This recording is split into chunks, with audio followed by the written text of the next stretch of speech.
Oh, hi guys. Hi. Sorry, I was just in Johnnyland. Wow. Wow. Sorry, just coming out of Johnny VR for a minute there. God, you put these on and you're, oh my God, it's just amazing. Oh my God. And you take them off. I think Disneyland need to have a new Johnny Depp ride where they give you these kind of hallucinatory VR goggles. They give you a bag of random pills. You take them, you sit in a saucer, like a cup and saucer, and you just go round and round. I think that should be the new ride. Woohoo! We're off. It's day 19, day 19, day 19. And if I had to give a strapline to today, Nadia said, what's the theme of the day? I said, jealousy. Is red jealousy? No, red is rage. Green is jealousy. Green? Is green jealousy? Green's jealousy. Green's envy. I can't remember what colour's what. Is orange? Orange is sunny. I think we've all gone nuts watching today's court case. Today's court case was challenging. It was challenging, but right parked bang in the middle was a woman called Ellen Barkin. And before we get there, I think she's barking mad. But I tell you what, these really give you a little insight into Johnny's mind and Johnny's world. Yeah, so day 19, back in the Big Brother house. Rottenborn. Have you noticed Rottenborn's taking a bit of a back seat? The old man who's been born rotten, Baron Rottenborn. And then Elaine, just annoying. When will Elaine remember to turn her fucking microphone on? You can really feel the judge getting frustrated with her, can't you? Turn your freaking... Wouldn't it be funny if the judge has to decide this? And because one can't completely break down what dictates, what makes people's decisions in their head, you know, there might just be that scintilla of a difference between her belief in one team versus the other. Wouldn't it be funny if that 0.5%, if that 0.5% of doubt was just knocked into touch by the fact that she found fucking Elaine and her microphone so annoying? Turn your microphone on. So how many times does Elaine need to be told this? Oh, man. I have to say, I think Johnny's team are far sort of slicker. They're a slicker outfit. I think their young chap came out today to deal with the man who was dealing with social media analytics. He could barely get a sentence out, could he? How are we all, guys? Look, let's start the day with what everyone was greeted with at the courthouse, shall we? I'm going to shut up and I'm going to add this to the stream. You ready?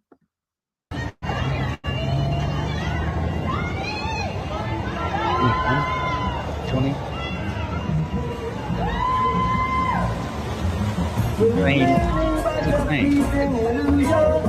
I can't hear it. Can you hear it? Here he comes. There he is. What's up, fella? Fella. How you doing? Yeah, I can hear him. Thank you so much. Shut up, man. He says. I just made breakfast for all of them this morning. Good morning, Waffles. Good morning. How are you? Good morning, sir. Have a great day. Good morning, sir. Good morning. Have a great day. He made them waffles. Did you hear that? He made them waffles. He didn't really, but I wonder if he did. Very nice. Goes in, shakes their hands. I think his blazer's a little bit tight. He could go for a bit of a looser cut. But he's like, we get to that age, us men, where kind of the shape of a suit doesn't really suit us, if you know what I mean. So charismatic, Keely Windle. Waffles. I mean, what not to like about a man who's cooked? I mean, he hasn't cooked waffles for anyone, has he? That's the point. Anyway, flipping heck. So I'm just going to give you, there are so many people that testified today, guys. Charm Offensive, Coco.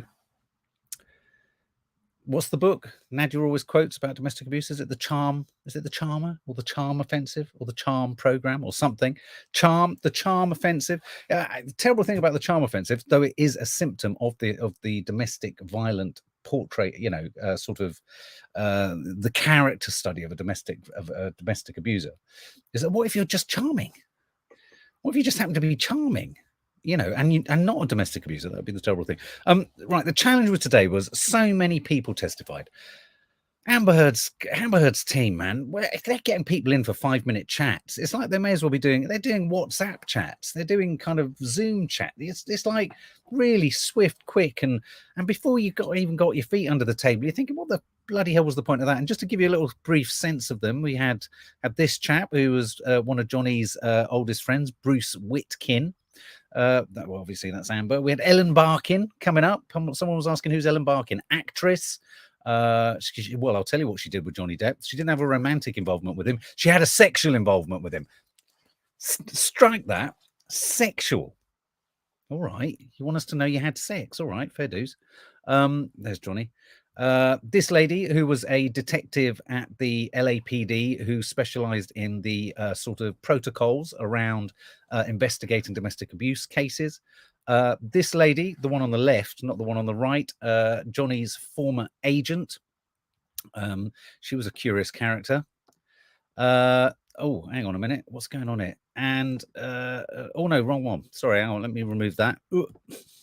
So we had him, her, this chap who Johnny tried suing yonks ago for allegedly stealing $650 million off Johnny. And the one reason I know he's not right is he wouldn't have those bifolding kind of sort of what's it called, blinds behind him.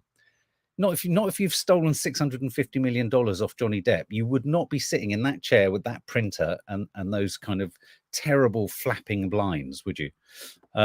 This chap, this is Waldman. This is Waldman. This is the man who became Johnny's attorney and started to release all sorts of, well, he was the one who brought up the whole hoax idea that suggested it was a hoax that was cooked up by Amber and all her friends. We've mentioned her. This chap, the chap at the top here, he's well, we'll get on to him. He's a social media. He analyzes social media analytics. This lady, she's a Disney executive. Don't you get hims and hers confused? Yeah, no, I do. I agree. Sorry, that was just something just came up. Yeah, this lady, she worked for Disney. She was there to talk about all the kind of paperwork that Disney delivered. Ellen Barkin again. This was Johnny's psychiatrist. These are all the people that we've got coming up. This is the cast of individuals. And this isn't all of them. I couldn't get a photo. There was another one back there, wasn't there? There was Amber's. Oh, the one at the bottom there. That was Amber's sort of attorney for dealing with prenups and postnups. And she was a very pinched person, Anyway, there we go. So you got all of those to go through. So yeah, it was a day where I don't know. What do you think, guys? Do you think it was Johnny's day or was it Amber's day? I don't know. I think the jury will have got really bored. I think the jury will have got really bored with some of the depositions today. They were a bit boring. Some of them were fascinating. Some of them were really fascinating. But you're right, Faith. Some of the depositions are so boring. Thank goodness only 8 hours left of the Amber Heard team. It's like a game of chess. They hit the clock and then the time starts ticking. And apparently when they do those sidebars, when they go up to the judge and say, can we have a chat, please? They take it off their time. So there you go. Yeah, Keely, it feels like a boring day, but I promise you it's not a boring day. So Bruce Witkin. Let's just stop for a moment and think about Bruce Witkin, shall we? This is Johnny's mate from way back when. And this chap here, the second chap to vape in testimony. I mean, you got to give credit where credit's due. We've had some vaping, haven't we? Look at him. He looks like a buffalo in a car. Look at him puffing away. Zoe Zigzag, what are you going to do when you can't see Johnny Depp every day? Well, you can see us. Yeah, so a lot of vaping. We had another vapor. So Bruce Witkin, what did you think? I'm going to move through some of these along these lines. Reliable witness or unreliable witness? And I want you to hold your paddles up and I want you to go reliable or unreliable. So hopefully you've got your paddles. I did the memo went out this morning. Hold your paddles. Bruce Witkin. Friend, long-term friend. He considered him like a brother. They played music together. They'd been friends until 4 years ago. this chap, I love this chap. He kind of distinguished between the fact that when the interviewer or when the Amber's team or whoever was saying to him, so you would abuse drugs or Johnny would abuse drugs, he said, we didn't. I don't know if abuse is the right word. This is proper hippiness. This is proper hipster rock star stuff. He said, no, we didn't abuse them. We just got high. Now, as a recovering addict alcoholic, I'm not glorifying drugs at all, but I find something incredibly entertaining and almost heartwarming in that distinction. We didn't abuse drugs, we got high. Oh, dear heart, you find this guy unreliable. We'll discuss that at the end. So some of the highlights of this chat was he had many concerns for Johnny Depp. He thought he was burning the candle at both ends a bit too much. He saw that Johnny Depp was kind of, getting a bit sober and getting a bit healthier and happier around doing the Lone Ranger. He was of the belief that Dr. Kipper, who, what a name, Dr. Kipper and Nurse Haddock, that Dr. Kipper was a bit of a scam. He was brought in, we discover later in the day, he was brought in by Johnny Depp's agent at great cost, which we also discover later in the day. But Dr. Kipper was brought in to try and keep him sober, which clearly didn't work. For the money that was being paid, it didn't work. This chap, Bruce, thought he was a bit of a rum deal. He didn't think he was. He didn't really think that he was up to the job.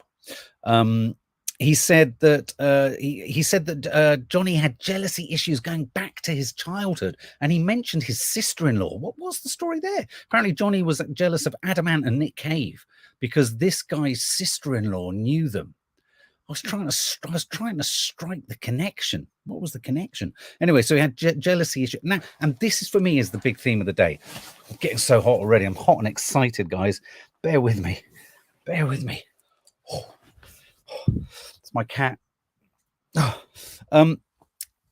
Jealousy issues. I'm going to ask you a question. Does being jealous necessarily mean that you're controlling or an abuser? Does being very jealous mean you're an abuser? I ask that question because either you can have jealousy or you can't, because what I think they're trying to do a lot in this trial is try and conflate the idea that if Johnny was ever controlling, was ever jealous, was ever concerned about her acting with other people, none of that is agreeable. None of that is acceptable. None of that is right. If I was Amber's father, I'd be like, you need to knock this out. You need to, oh God, no, I wouldn't say you need to knock this out of shape because that's exactly what we're disputing here. But I'd say you've got to knock this on the head, not him on the head, knock this on the head early on in your relationship because you don't want him controlling what you can do. But it doesn't mean he's a domestic abuser. It doesn't mean he's a wife beater. It means he's got control issues, and it means that he's got jealousy issues. And like we've said, he's an addict. And so Lucy R potentially depends on the extent. But surely jealousy is something we're allowed to feel without it becoming a legal thing. And I think that's what kept coming up for me today. That was my theme of the day. It kept coming through. At what point does jealousy spill over into coercive control? And at what point does coercive control become domestic abuse and what have you? How does that tapestry of control work? This chap, friend of Johnny's for years, says a lot of this paranoia and jealousy was in his head. If he wasn't around the people that Amber was filming with, he'd get worked up. So, Johnny obviously had issues. He felt threatened. It's the whole James Franco thing.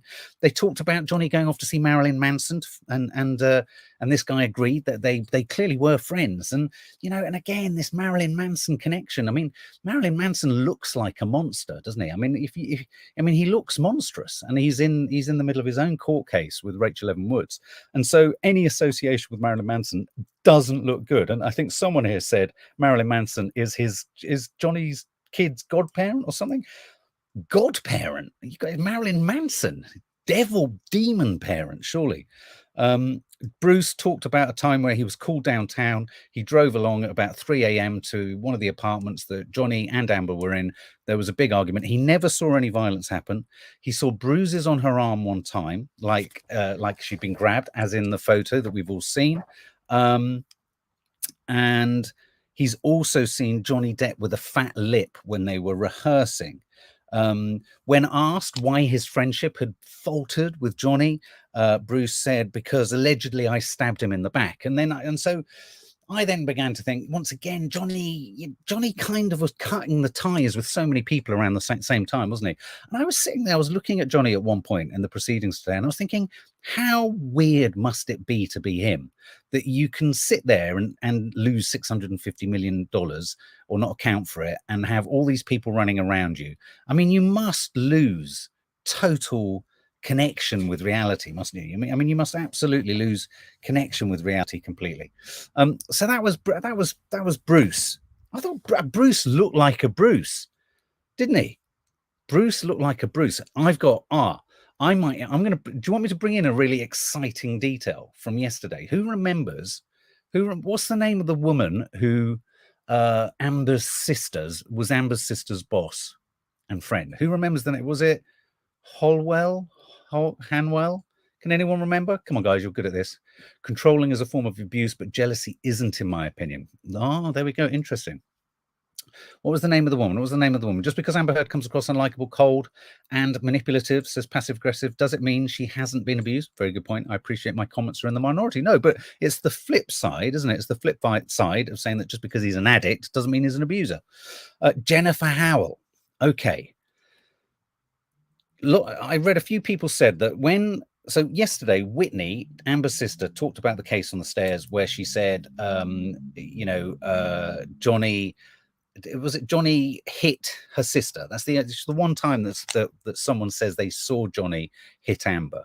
And this woman, Jennifer Howell, she contradicted this testimony in London. And you're thinking, well, how do we, if we've got that testimony, why have they let this go? But they did say, Jennifer Howell, Well, look at this. Hang on one secondo. So on her Instagram stories, Jennifer Howell published this today, printed this. Look at this. Check it out. Read it. If you are neutral in situations of injustice, you have chosen the side of the oppressor. Who thinks that Johnny's counsel are going to call her up and potentially completely kibosh the one kind of most evidential sort of scenario that that they kind of have, which Whitney claims, I saw him hit her. What about that? Oh, now one of the reporters or journalists on one of the American channels tried to get in touch with her for a comment today. Her representative didn't get back to her, but this was published, and so there's a suggestion. And maybe she's gonna take the stand when there he is breathing his stuff. So we had Bruce Witkin. Amber was looking pretty tickety boo today, I thought. And then our next witness was this person, Tracy Jacobs. Now, Tracy Jacobs, what did you make of Tracy? Obviously, she's the one on the left. I think I've got another. There you go. Tracy Jacobs, Depp's talent agent. She was asked at one point, you've got to go. What I love about Americans, any Americans here, what I love about Americans is if they feel they've done something well, they're not shy about saying it. Unlike us, of course, yeah, no, of course, no, Debbie silly, I invented World Wide Web. Not really, it was all of them that. Oh no, you ask an American, they asked her, do you take credit for him being the most successful actor in the world? No hesitation, yes. I would not want to sit opposite this woman doing a deal at the table, saying to her, can we just knock 5 million off Johnny's fee? She was frightening. So she absolutely saw herself as responsible. She said she didn't know why Johnny Depp terminated me. He was terminating everyone. Could have been around the same time that he kind of got rid of Bruce. He became complicated to represent in the last 10 years. A lot of today moved around the fact that Johnny is intensely unreliable. And I can vouch for the fact, having worked with several presenters who are often late, when someone's late repeatedly, there's nothing more infuriating for a crew than that. And I think she said, or someone said at some point, crews loved him. Yeah, this woman said, film crews loved Johnny, but then after a while, if crews are just standing around and doing absolutely fuck all for ages, whilst this absolute twat of a man is just playing silly buggers and juggling knives in his trailer, you get a bit sick to death of them. So she said his unprofessional behavior was making it more and more impossible for her to negotiate anything with Disney. And the reason this woman was on the stand today was she was there to kind of essentially say, don't think it was a done deal with Disney. Johnny's fame and star and his kind of cachet was already waning way before all of this stuff with Amber and everything was going on. She had to fly out to Australia because of his behavior, his increased use of drink and drugs. She said it wasn't to do with violence. This is the woman who introduced her to Mr. Kipper. This is the woman who got Mr. Kipper onto Johnny to try and sort out his addictions. She said Johnny Depp lacked patience. She confirmed that Johnny Depp uses earpieces when performing. If you look at the last Pirates of the Caribbean, there are a couple of scenes where you can actually see almost the earpiece. I think there's a couple of shots where you can see it. He was being fed his lines, which is tragically sad. It really is. We saw some emails, he was sending emails to someone about London Fields, which was a film that Amber was in. There was a nude scene. He was incandescent, controlling. So controlling, jealousy, and unprofessionalism were kicking in. Interestingly, she said his lawsuits aren't helping his reputation. There's this idea that he's becoming quite litigious. He sort of hits everyone with lawsuits all the time about this, that, and the other. In cross-examination, she said it got harder to get him jobs. And she said, never had anyone else. Oh, and when he hit his he hit his financial problems. He went to her and her agency and asked them to basically give him $25 million, which she said no one has ever done before. She confirmed that no one at Disney had committed to Johnny Depp for Pirates of the Caribbean 6. And all of that's important because all of that is about them trying to prove that the op-ed or any of Amber Heard's potential behavior, none of it endangered Johnny's career whatsoever. His career was already on the downward turn.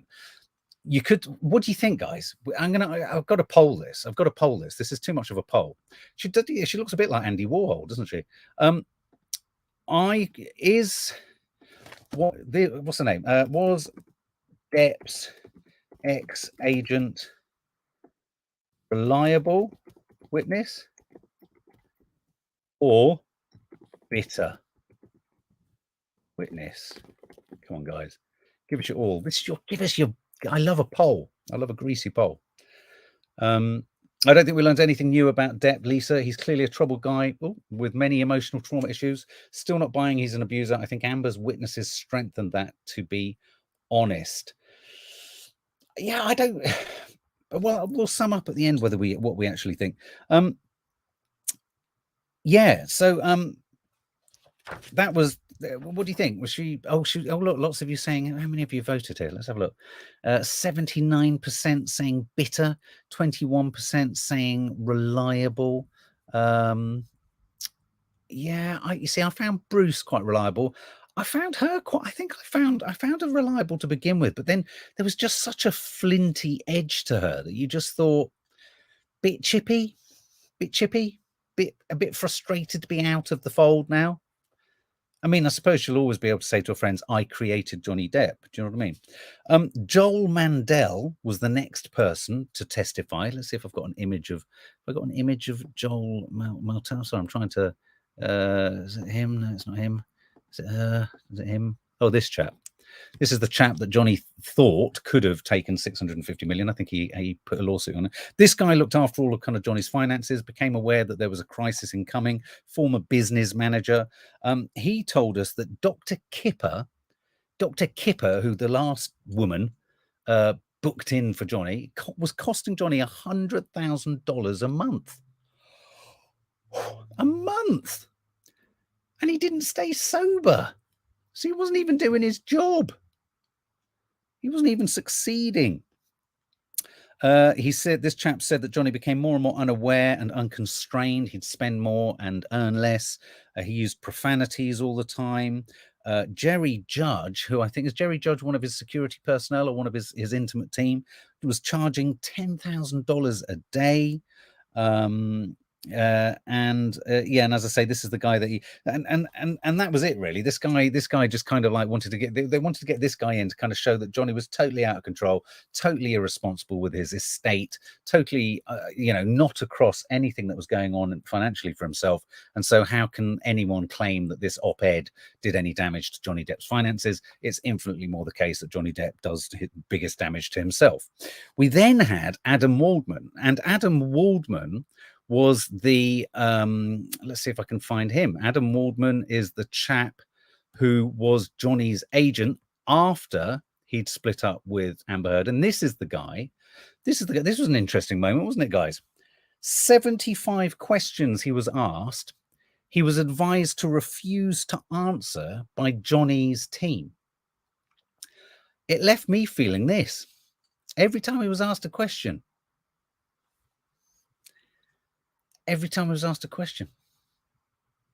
just every time. Ruby 84, I don't feel sad for Depp. I don't even know if I feel that for Amber. What I do feel sad about is the discourse I've heard around this case and the misogyny, both latent and overt.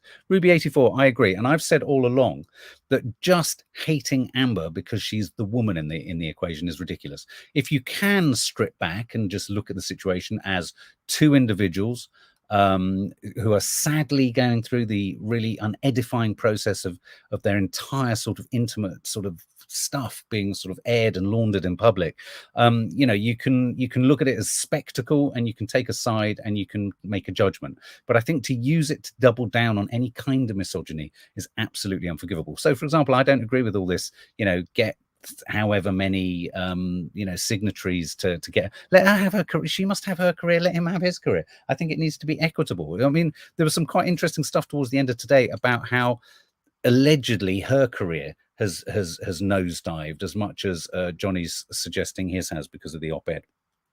So Adam Waldman didn't answer any questions. He didn't answer any questions, but he did confirm that he'd said all of these things here. Let's have a look. Where are they? Amber Heard, and so this is the guy. This guy here is the guy that put these ideas into the public realm. The sort of hoax. Amber Heard and her friends in the media use fake sexual violence allegations as both a sword and shield, depending on their needs. They have selected some of her sexual violence hoax facts as the sword, inflicting them on the public and Mr. Depp.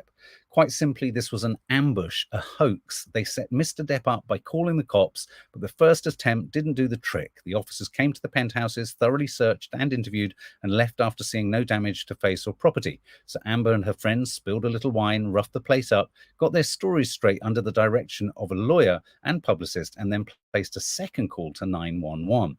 We have reached the beginning of the end of Miss Heard's abuse hoax against Johnny Depp. That's what this chap published in the Daily Mail. He couldn't answer very much, but I think Amber Heard's counsel brought him in as a witness, and I think what they wanted to prove was that he had no knowledge of Amber Heard and Johnny Depp's relationship. He came to Johnny Depp after he'd split with Amber Heard, and I think the suggestion is he constructed this narrative to fan people away. And then you'll discover that when we talk to the guy who was looking at all the social media analytics and everything, there's a suggestion that this man here, this man on your screen, is the man single-handedly responsible for all of the hate and misogyny and anti-Amber Heard stuff online that's out there, that this man manipulated. That's the suggestion. I'm not saying that's necessarily the case. What I do want to ask is, do you agree with his allegations? Do you agree with his narrative there?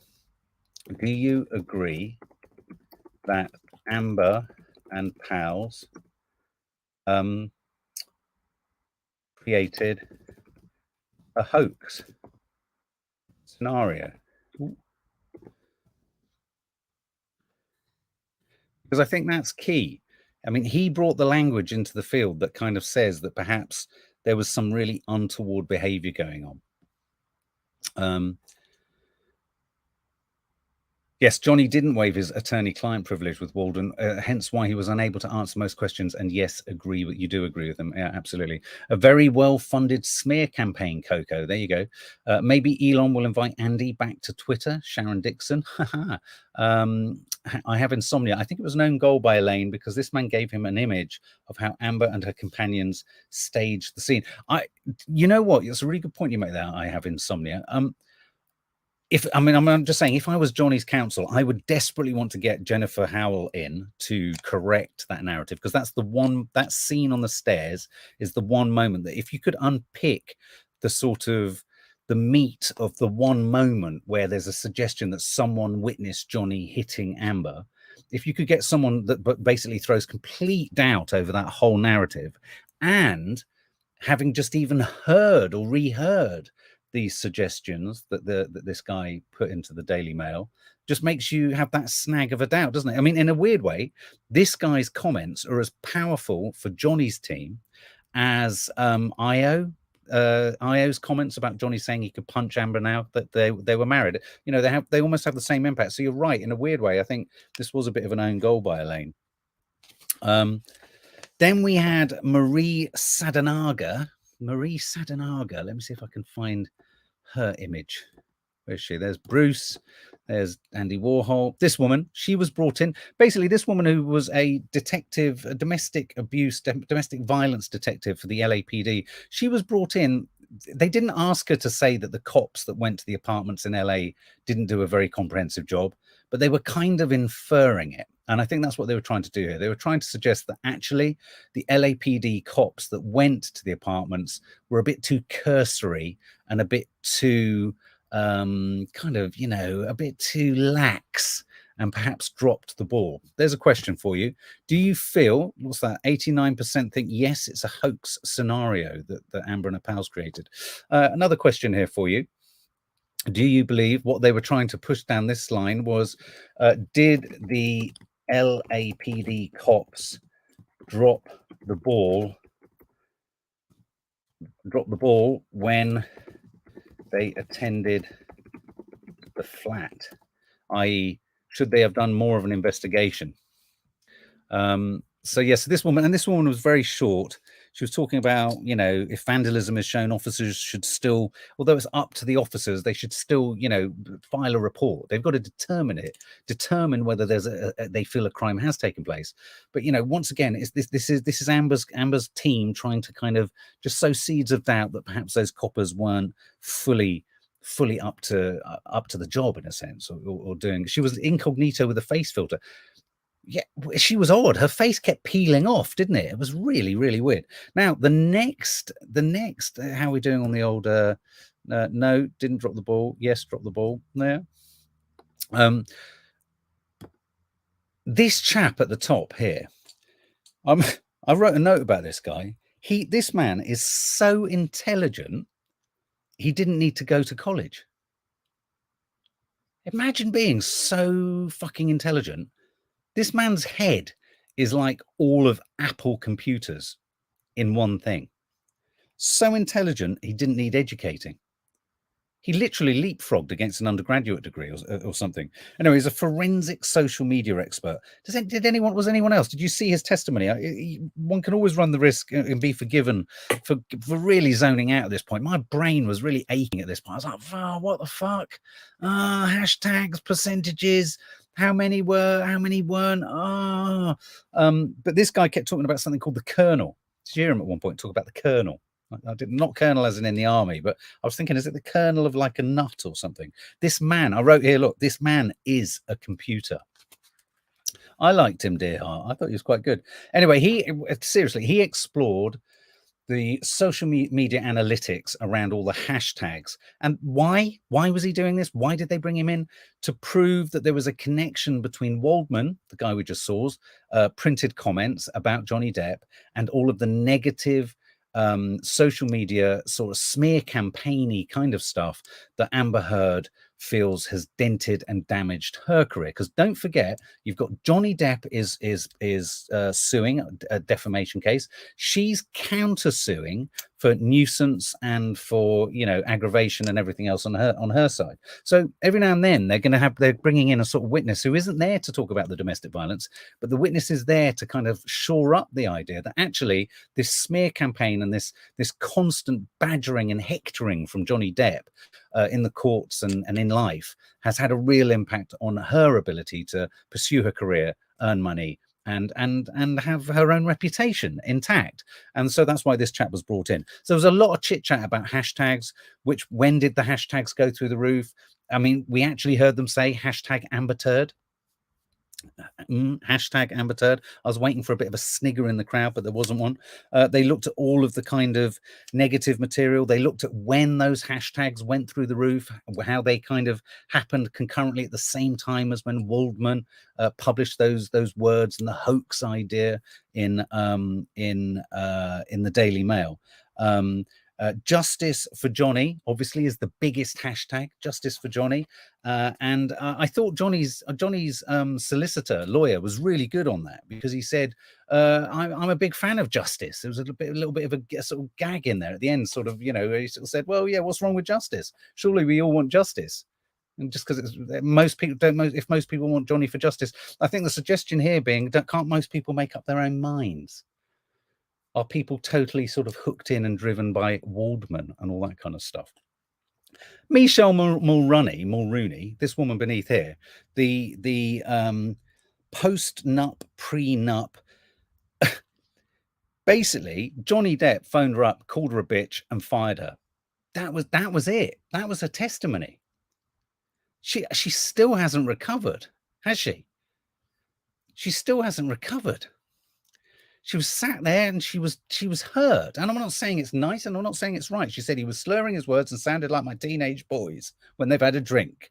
This was like a really odd moment. This was like Beryl from the local council had given me a call and said, you're not going to believe what's happened. There is a Beryl who works at our local. It was like Beryl rang and said, he's only just gone and called me a bitch. And he was mean. I don't know what's wrong with him. Why does he talk to me like that? It was like that. And then before we even settled into what else she had to say, the prenups were off, the post-nups were off. There were no nups, nuppy nup, all nups gone. And that was Beryl. Then the Disney woman came in. The Disney woman. And this was an intriguing moment where we got a bit of a laugh, didn't we, from the crowd? Because this was the moment where, what's the connection, guys? See if you can make the connection.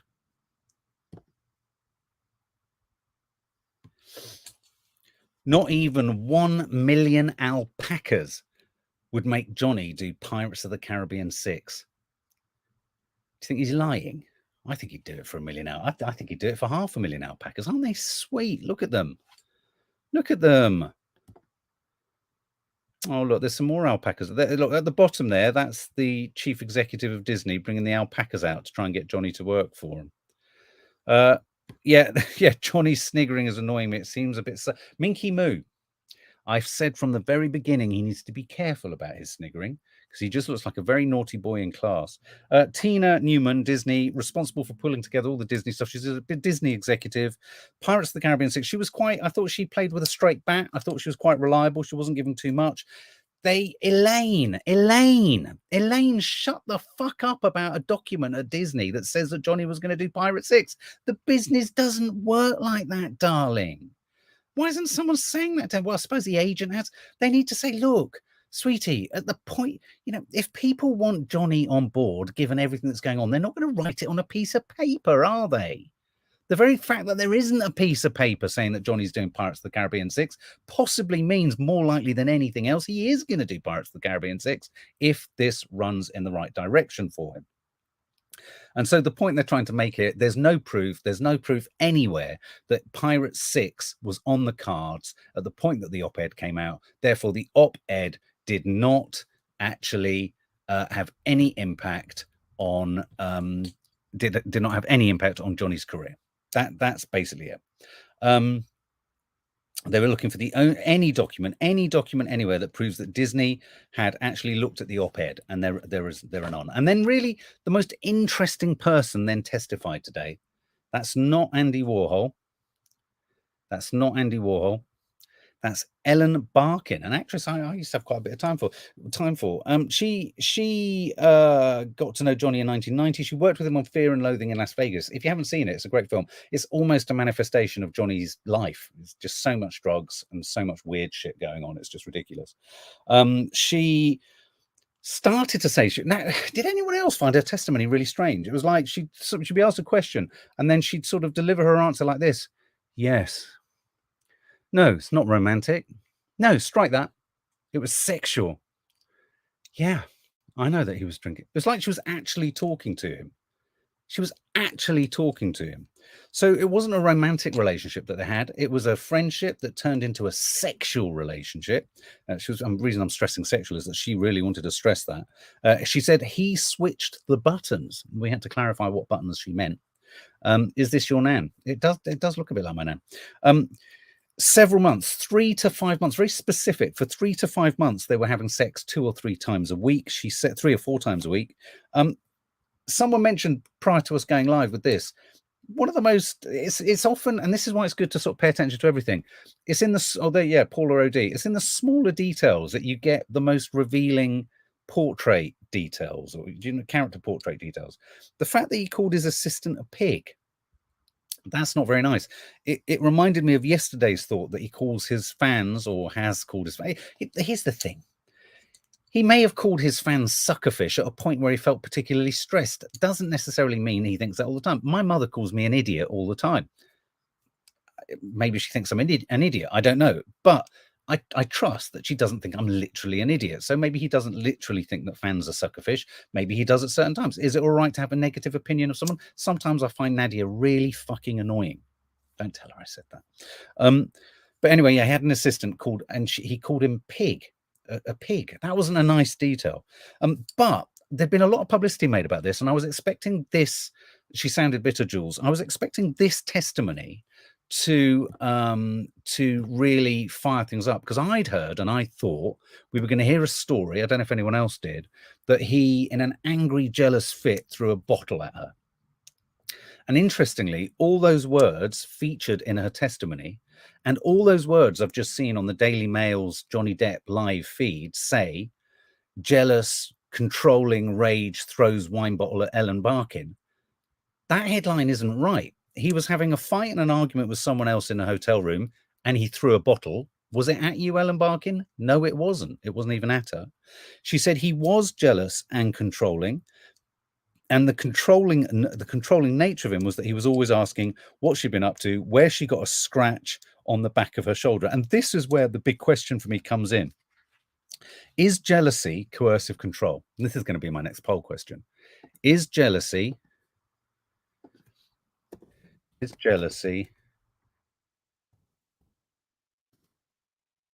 a form of domestic abuse, coercive control, or just jealousy? Because how did you read that? How did you read, she said she had a scratch or a mark on her shoulder, and he thought that she'd got it from I'm surprised it wasn't a can of Red Bull. There's a lot of sort of soft drinks and alcohol being bunged around here. Johnny does like a broken glass, doesn't he? Jealousy, control issues, is that because they're trying to prove, Amber's team are trying to prove that if he, and this, I get confused with the legalities here. Maybe someone can help me with this. If it's to prove it's not defamatory, are they needing to prove it's not about him? Or are they trying to prove that if it is about him, it's not defamatory because he is an abuser? Or maybe they're trying to do both. They're trying to try and win it on both counts. But I didn't, as soon as you hear the word jealousy, as soon as a previous girlfriend or a woman or someone says jealousy, of course, the full weight of the law and all of our judgments lands on him, doesn't it? It's almost like every time I hear the word jealousy said, you go, oh, no, that's not going to float well, is it, with anyone? She said he's just a jealous man. I had a scratch on my back and that made him angry. He'd become demanding. Something similar was said by Jennifer Grey, wasn't it? The actress from Dirty Dancing. None of those things are great character traits, and it will have put pressure on a relationship. But does that make him a domestic abuser? Is she bitter? Is she bitter? I suppose that's the, let's have a look at what you said in your poll. Oh, look at this. A form of domestic abuse, very few of you say that. Coercive control, quarter of you say it could be that. Or just jealousy, 68%. Yeah, I think we're in a dangerous territory there if you can't just be jealous without it being kind of shunted into something deeply, deeply suspicious and suspect. Okay, I'm going to ask the question, is Ellen Barkin bitter? And I don't mean is she a beer. Is Ellen Barkin bitter? And so, you know, there you go, ex-girlfriend. Johnny's line on her in the press is he never wanted a relationship with her anyway, and she's just got a bit of a grudge because he gave her the cold shoulder. Apparently, the end of their relationship was they phoned each other. They didn't phone each other. They didn't see each other again. Coco, just jealousy. Just jealousy is known to intensify and ramp up slowly to very serious abuse. Read up on coercive control. Count the numbers of women murdered by ex or current male partners. But I hear what you're saying, Coco. I hear what you're saying. But is what you're saying that jealousy is always the first stop of abuse? So if a man feels jealous or controlling about what their wife is doing or what their male partner is doing, are they starting to be an abuser? Is that what we're saying? Jennifer Grey said he was very possessive and jealous. Very possessive and jealous. I mean, this is a theme creeping through, isn't it? You know, if you've had a childhood like his, and I go to one of our How to Stay Marrieds to talk about jealousy. I have struggled with jealousy in my life massively. And when you combine jealousy with alcohol and everything, it isn't great. So do go and check out How to Stay Married So Far. Just put in How to Stay Married So Far jealousy or something like that. And it will come up. We then had Dr. Alan Blaustein. I don't have a photograph of him because there's just not one to be had. This was Johnny Depp, psychiatrist. What's the deal, guys, legally?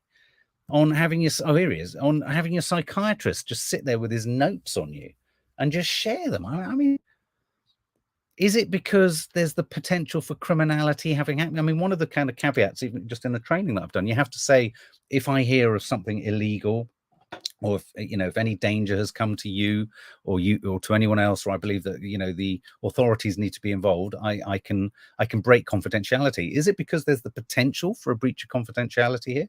It's really weird. I was quite surprised. I trusted this guy. What did you think, guys? I thought, Johnny Depp waived confidentiality. Todd Depew.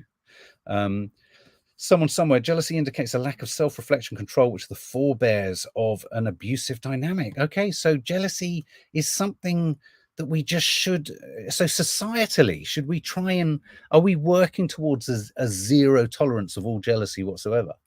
I don't think that's possible, do you? Interesting, though. It's an interesting debate, isn't it? Ethically, philosophically. So Johnny Depp was a patient. Lots to talk about his marijuana, alcohol, and opiate problems. He said that Johnny Depp had anxiety. There was the mention of a possible bipolar diagnosis, though Johnny Depp didn't discuss this himself. He expressed having anger issues. He expressed having anger towards Amber Heard. Yeah, as a sidebar to the Ellen Barkin, I just had a note here. I thought this was going to be more damning. I don't think Ellen Barkin's testimony delivered the sucker punch I think Amber Heard's counsel thought it would. Do you agree? I thought, hang on, where have you gone? I thought, someone just said, Mega Chelsea 25. I thought the psychiatrist testimony was appalling, such a huge betrayal of clinical trust. Well, I was thinking that, Mega Chelsea, but someone's just said that actually Johnny waived confidentiality. He expressed having anger towards Amber Heard.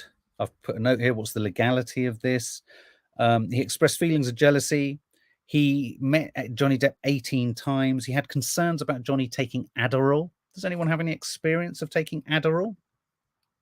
Isn't there a drama or a film called The Adderall Diaries? In fact, wasn't Amber Heard in it? There was discussion of the Marilyn Manson connection again. This guy was seeing Johnny Depp between 2014 to 2015. In his notes, Johnny Depp says Amber Heard was a pain in the ass. Now, I don't know why. Sometimes in the simplest of things, no, C. Beeble, she didn't actually say he threw a bottle at her. If you listen to her testimony, she says he threw a bottle. And then she's asked, did he throw it at you? And she said no. There were other people in the room. It's not to say it's not an act of aggression, but it was not aimed at her. And it was a fight between him and someone else. It was very specific. My ears were absolutely glued to the microphone because I was thinking, this is it. This is the slam dunk that Amber's counsel needs. This or Kate Moss saying he pushed her down the stairs. But I promise you, he didn't. Well, according to her, he didn't. Why would she say anything else? Millie Clark, I'm jealous of my friend being on holiday right now and I'm not there, but it's no way malicious or severe, just a low-level feeling. Jealousy can take different forms. I know it can be severe too. Yeah, jealousy between friends, though, and jealousy between sisters and jealousy between family members can hit stratospheric levels. Yeah, no, I just wanted to make this point. Johnny Depp says Amber Heard was a pain in the ass. What if she was a pain in the ass? What if this whole sorry saga is no more complicated than she's a fucking pain in the ass and Johnny Depp didn't have the courage to get out of the relationship and she wouldn't go? Possible. What if she is just a pain in, he's a pain in the ass when he's stoned? Maybe she's just a pain in the ass when she's bleating on all the time. What with her going, nah, nah, nah, and him going, yeah, maybe they're both pains in the asses in different ways. I thought this guy's testimony was good because he opened the doors on that whole monster thing. I've never thought the monster was literally, Johnny kind of coming at him like that. And, I'm not saying he didn't walk through doors quickly or heavily holding bottles. We talked about that yesterday. But this guy talked about how the rage and chaos was in there. It was to do with other relationships. It was to do with issues with his mother. It was to do around issues around child custody. He talked about the idea that the devil that Johnny talked about in session was a manifestation of his struggle. I think even I wanted to help Johnny when Johnny was struggling to define what the monster was when he was on the stand. I felt like saying, just say it's your fucking illness. Just say it's your addiction. Just say it's your addiction. And that's why he's such a pain in the neck. He's a classic addict, Johnny. He's so not got a handle on his own. He so hasn't accepted that he's an addict. Because if he had, he'd be able to sit there in his honesty and say, look, the monster in me is this me trying to grapple with myself, and it spills out in this really terrible way, but I never mean to hurt anyone. And as best as I know, I never have hurt anyone, but I recognize that my behavior leaves people feeling helpless and stressed. If he did, that's what he needs to. That's what he needed to do. This guy said that Johnny Depp, in sessions, psychiatric sessions, said he felt frustration, impatience, and anger during a marriage to Amber Heard. And he talked interestingly about how he identified Johnny's inability to remember things. So they do a test where they'd say 3 words, and then 5 minutes later they try and retouch on those words, and he wouldn't remember any of them. Thus, he has to have an earpiece. This is the long-term damage. And, I wonder whether Amber's team are going to try and use that to suggest that Johnny's brain, I mean, God forbid, Johnny's brain just isn't the same brain that it used to be. And so, he might not have been a systematic abuser when he was younger, but maybe he is now.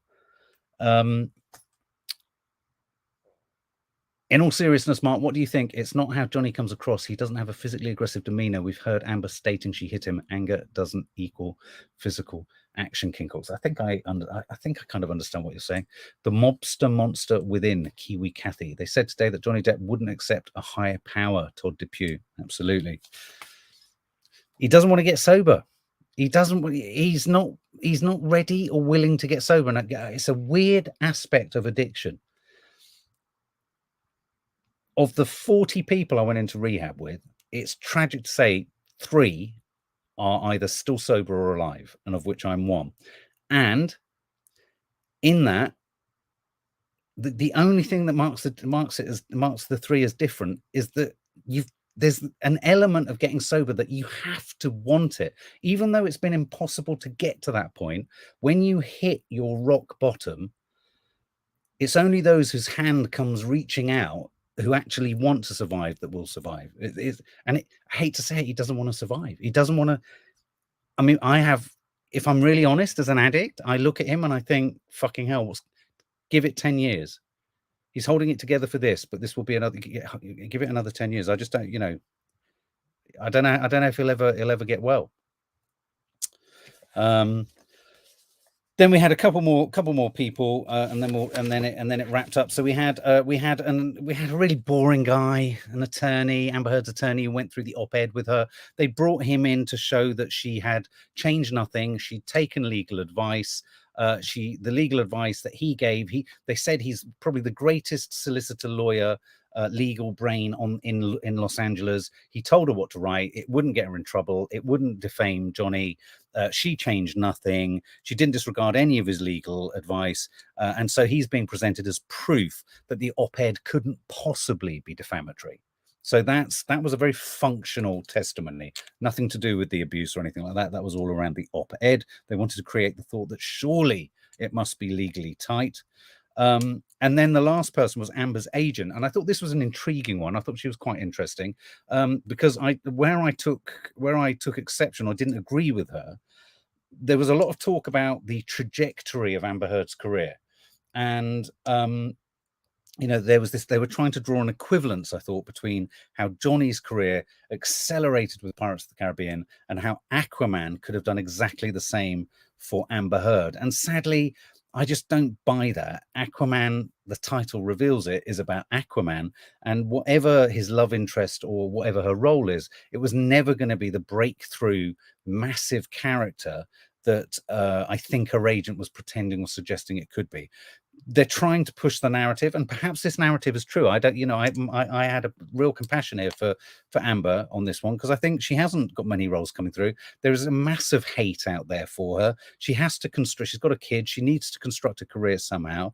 But I think they're trying to draw the connection between how her trajectory, the kind of jobs that she would have got normally off the back of a huge franchise hit like Aquaman. It was one of the highest grossing DC films ever. The agent even drew the analogy that she should be on the same trajectory as, say, Ana de Armas, the woman from what was that? Knives Out, and she's soon to be seen playing Marilyn Monroe in the Blonde film on Netflix. And so, in a sense, this agent, Miss Kovacevic, said that really, essentially, all of Depp's allegations, the smear campaigns, and everything has stopped her being a megastar. I disagree. I don't think she's particularly warm. I don't think she's she's a functional actress, but I don't think she's a sensational actress. I just don't. And I think you've got to have that extra sort of ingredient, and that's not it's just not there for me. I don't know, it's just not there. And once again, when Mr. Waldman was asked a question, what could he do? What could he do? So there you go. And there's Johnny's fee for doing Pirates of the Caribbean 6. Final question of the day, because we're going into weekend recess before we all come back next week. And don't forget, when we get to the day where there's a lie, where they do the actual the verdict, we're going to go live. Shall we all go live? Let's be live. Let's do it live here now. We can, I don't know, we'll work out a way. Maybe you can even, I can feed in the feed or something. I don't know. But yeah, I just wanted to ask, from where we're at, will Johnny will there be another Johnny Depp Pirates film, in your opinion? What do you think, guys? Will there be another Johnny? So how do you think this week's gone? I have to confess, I don't think Amber's team have delivered the killer blow. I think that Johnny's team may well be able to cancel out Whitney's testimony. And I think if they can, they need to. I was really expecting Ellen Barkin's to be much stronger than it was, and more sort of incriminating, and it just wasn't. I think there were some real wobbles in there. There were the moments of when Amber's friends said the things that Johnny said. Again, it's all hearsay, isn't it? But Have any of you, by the end of this week, have any of you shifted as to who you think could win this case? Do you think that Johnny is more likely, less likely? Let's have a look. What do you think? Is there going to be, will there be another Johnny Depp Pirates film? And 2/3 of you say no, and only 1/3 of you say yes. Yeah, it's interesting. You see, I believe that here's the sad irony, and this is the weird thing about Hollywood and films and showbiz. Oh, King Cox, Mark, I'll be there, mate. Me and my partner recently found your channel. I love your content, and I'm jealous now because she pays more attention to your views. Oh, bless you, King Cox.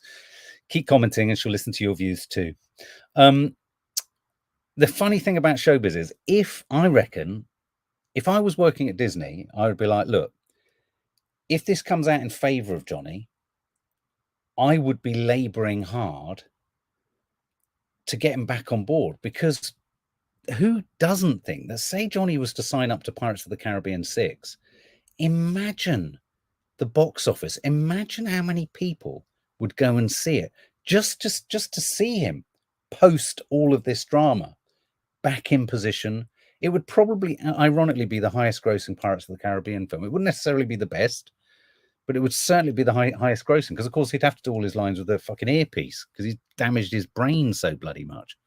But it's just a thought. It's just a thought. And I wonder whether somewhere in those weird kind of Cinderella corridors of power at the Mouse House, whether they actually know that in some strange way. Don't forget, James Gunn, the director of Guardians of the Galaxy, he was fired from Disney due to historic jokes about pedophiles.